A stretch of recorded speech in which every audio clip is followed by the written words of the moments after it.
नमस्कार, जय हिंद। आज का जो टॉपिक्स है वो टॉपिक्स है मकर संक्रांति। मकर संक्रांति हम क्यों मनाते हैं, तो चलिए हम लोग आज जो है यहाँ पर चर्चा करेंगे कि मकर संक्रांति क्यों मनाते हैं।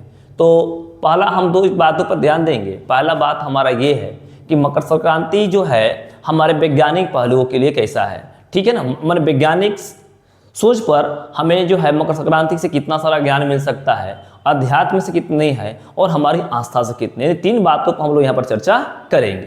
तो चलिए पहले चालू करते हैं कि मकर संक्रांति जो है ये जो पर्व है ये तीन चीज का संदेश देता है। पहला संयम, दूसरा सहयोग और तीसरा का सामूहिकता का संदेश देता है। मतलब कि संयम से हमें रहना चाहिए, दूसरा एक दूसरे को सहयोग करना चाहिए और तीसरा एक शक्ति के रूप में एक साथ हमें मिलकर रहना चाहिए, ठीक है ना। तो तीन चीज का हम संदेश दिया।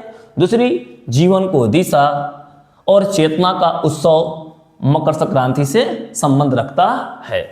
यहां पर अब हम लोग बात कर लें कि जो हमारा ज्योतिष है या हमारा वेद है, इसमें मकर संक्रांति को क्या माना गया है, क्या समझा गया है, वो हम लोग उस पर चर्चा कर लेते हैं। हम जानते हैं कि सूर्य बुधवार को मकर राशि में प्रवेश कर चुका है।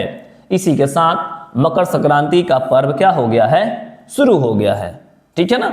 और यह पर्व धार्मिक आस्था तक सीमित नहीं है, बल्कि इसके पीछे ज्योतिषी, आयुर्वेद, आधुनिक विज्ञान का गहरा समन्वय छिपा हुआ है। भारतीय वैदिक परंपरा में सूर्य केवल एक खगोलीय पिंड नहीं है, बल्कि काल, कर्म, चेतना का अधिष्ठाता माना गया है।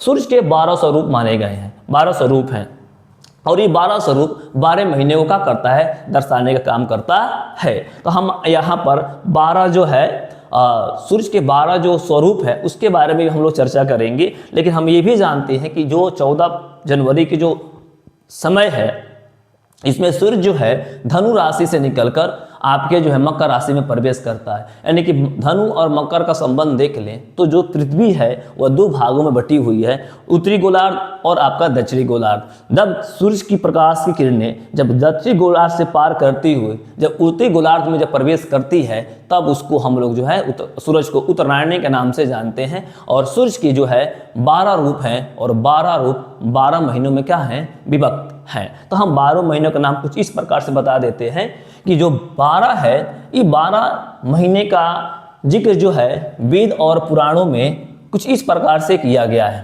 पहला है मित्र, दूसरा है वरुण, तीसरा है आर्यमन, चौथा है भंग, पांचवा है अंश, 6 नंबर पर धाता, 7 नंबर पर है इंद्र, 8 नंबर पर विश्वान, 9 नंबर पर है पूषा, 10 नंबर पर है सविता, 11 नंबर पर त्वष्टा और 12 नंबर पर हमारा विष्णु है। यानी 12 आदित्य वर्ष के 12 महीने को संचालित करता है और 12 महीने जो है यानी पूरे साल सूर्य का प्रभाव पृथ्वी पर देखने को मिलता है।